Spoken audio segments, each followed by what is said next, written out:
கற்றது உலகளவாகவும் கல்லாதது கைமண் அளவாகவும் இருக்கட்டும். Hello everyone, எல்லாரும் எப்படி இருக்கீங்க? நல்லா இருக்கீங்களா? இனி நான் பேச போகிற டாபிக் என்ன அப்படின்னு பார்த்தீங்கன்னா, சவுதி அரேபியாவில் வரலாறு காணாத மழை ஒரு பக்கம் வந்து பெஞ்சிட்டு இருக்கு. இன்னொரு பக்கம் அமெரிக்காவில் லாஸ் ஏஞ்சல்ஸில் வரலாறு காணாத தீ ஒரு பக்கம் இருக்கு. ஒரு பக்கம் நெருப்பு, ஒரு பக்கம் தீ, ஒரு பக்கம் வாட்டர், ஒரு பக்கம் தீ. இதுதான் இந்த வீடியோவில் நான் உங்ககிட்ட பேச போகிற விஷயமா இருக்கும். இதை பற்றி நம்ம என்ன பேச போகிறோம்.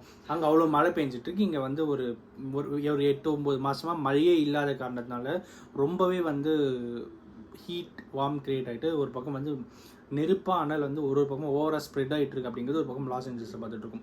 பட் இதெல்லாம் தாண்டி இதெல்லாம் எதனால் நடந்துட்டு இருக்கு அப்படின்னு பார்த்தீங்கன்னா, பருவநிலை மாற்றம் அப்படின்னு சொல்லலாம். இந்த பருவநிலை மாற்றம்னா என்ன, இது தாண்டி என்னென்னலாம் இருக்குது அப்படிங்கிறது ஒரு பக்கம் நம்ம வந்து பார்க்க போகிறோம். இன்னொரு விஷயம், இதுலேருந்து நம்ம எப்படி எஸ்கேப் ஆகுறது அப்படிங்கிறதும் ஒரு சின்ன சின்ன அட்டம்ஸ் இருக்குது. அது என்ன அப்படிங்கிறதையும் இந்த வீடியோவில் உங்ககிட்ட பேச போகிறேன். அண்ட் எல்லாத்துக்கும் மேலே ஃபர்ஸ்ட் விஷயம் என்ன அப்படின்னு பார்த்தீங்கன்னா, சவுதி அரேபியாவில் இருக்கிற வரலாறு காணாத மழை. கிட்டத்தட்ட ஒரு பயங்கரமான மழை, மீட்டர்ஸ் கணக்கில் ரொம்பவே அதிகமாக சவுதி அரேபியாவில் மழை பெஞ்சிட்டு இருக்கு. இதுதான் பீக் சீசன் சவுதி அரேபியாவில். நிறைய எப்பயுமே பீக் சீசன், பட் இருந்தாலும் இப்போது கண்டினியூஸ் ஹாலிடேஸ் அப்படிங்கிறதுனால வேர்ல்ட்லேருந்து எல்லா இடத்துல இருந்தும் அங்கே போகிறதுக்கான வாய்ப்புகள் அதிகமாகவே இருக்குது. அப்படிங்கிறதுனால நிறைய கூட்டம் இருக்கிற இந்த டைமில் சவுதி அரேபியாவில் இந்த மாதிரி ஒரு மழை அப்படிங்கிறது ரொம்பவே ஷாக்கிங்காக இருக்குது. அண்ட் எல்லாத்துக்கும் மேலே சுற்றி டெசர்ட் இருக்கிற ஏரியா, அவங்க வந்து இந்த அளவு மழை பெய்யுன்னு எக்ஸ்பெக்டே பண்ணாத டைமில் ஒரு நார்மல் ஆவரேஜான ட்ரைனேஜ் சிஸ்டம் வச்சுட்டு இருக்கும்போது அதெல்லாம் ஓவர் ஃப்ளோ ஆகி மீட்டர் கணக்கில் ஒரு 3 மீட்டர் 2 மீட்டர் கணக்கில் தண்ணி போகிறது நம்மளால் பார்க்க முடியுது. ரொம்பவே வெயிட்டான கார்ஸ் ஒரு பக்கம் மடிச்சுட்டு போகுது, இன்னொரு பக்கம் வந்து பைக்ஸில் வந்து தள்ளிட்டு போகுது, மக்கள் நடந்து போகும்போது விழுறாங்க. ஸோ அவங்கள பிடிக்கிறது ஒரு பக்கம்னு சொல்லிட்டு ஏகப்பட்ட விஷயங்கள் சவுதி அரேபியாவில் நடந்துருக்கு.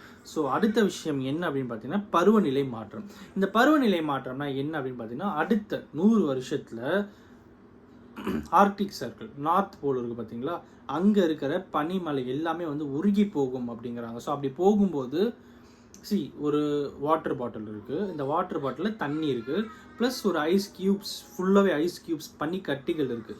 ஸோ அந்த ஐஸ் க்யூப்ஸ் உருக என்ன ஆகும், தண்ணியோட லெவல் ஏறும். ஸோ அந்த மாதிரி கடலின் மட்டம் ஏற உலக அளவில் இருக்கிற பார்டரில் இருக்கிற எல்லா ஊர்களும் அழிஞ்சு போகிறதுக்கான வாய்ப்புகள் அதிகமாகவே இருக்குது அப்படிங்கிறாங்க. அண்ட் எல்லாத்துக்கும் மேலே இன்னும் நிறைய விஷயங்கள் பேசணும் அப்படின்னு பார்த்தீங்கன்னா, சென்னை சைடில் அப்புறம் சில ஐலாண்ட்ஸ்லாம் இருக்குது.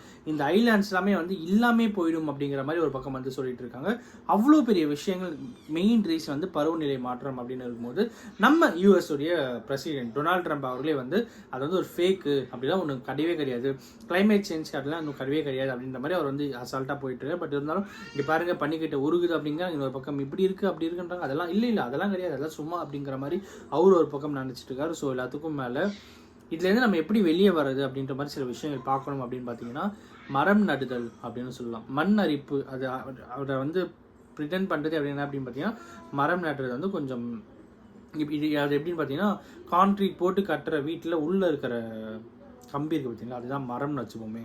ஸோ இங்கே இருக்கிற கான்க்ரீட் அப்படிங்கிறது நம்மளுடைய பூமி, இங்கே நம்மளை காப்பாற்றணும் அப்படின்னா இந்த மரம் நடுதல் விஷயத்தில் இருக்கும்போது ரொம்பவே ஹெல்ப்ஃபுல்லாக இருக்கும் அப்படிங்கிறது ரொம்ப ரொம்ப இன்ட்ரெஸ்டான ஒரு விஷயம்.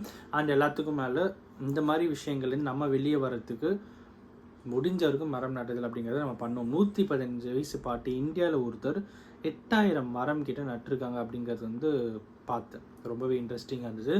ஸோ முடிஞ்ச வரைக்கும் நம்ம லைஃப்பில் எவ்வளோ மரம் நடுவோம்னு தெரியல, மரம் நட்டால் ரொம்பவே யூஸ்ஃபுல்லாக இருக்கும் அப்படிங்கிறது இந்த வீடியோவில் உங்ககிட்ட பேசணும் அப்படின்னு. கிளைமேட் சேஞ்ச் அப்படிங்கிறது நடக்க தான் செய்யும், நடக்காமல் இருக்காது. பட் இருந்தாலும் முடிஞ்ச வரைக்கும் அதை போஸ்ட்போன் பண்ணணும். அந்த போஸ்ட்போன் பண்ணுறதுக்கான அட்டெம்ப்டை நம்ம ட்ரை பண்ணுவோம் அப்படிங்கிறது தான் இந்த வீடியோவில் உங்ககிட்ட பேசணும் அப்படின்னு. அதுக்கான முதல் விஷயம் என்ன அப்படின்னு பார்த்தீங்கன்னா, மரம் நடுதல். ஃபியூச்சரில் ஃபர்தராக இன்னும் நிறைய என்ன ஆப்ஷன்ஸ் இருக்கோ அதை நம்ம இன்னொரு வீடியோ மேக் பண்ணுவோம். அண்ட் அஃப்கோர்ஸ் இன்னைக்கு இந்த வீடியோ நான் இதுதான் உங்ககிட்ட பேசணும்னு நினச்சேன். இந்த வீடியோ நான் ஒருத்தர் நாலேஜ் ஷேர் சொல்லி நான் நம்புகிறேன். Thank you so much.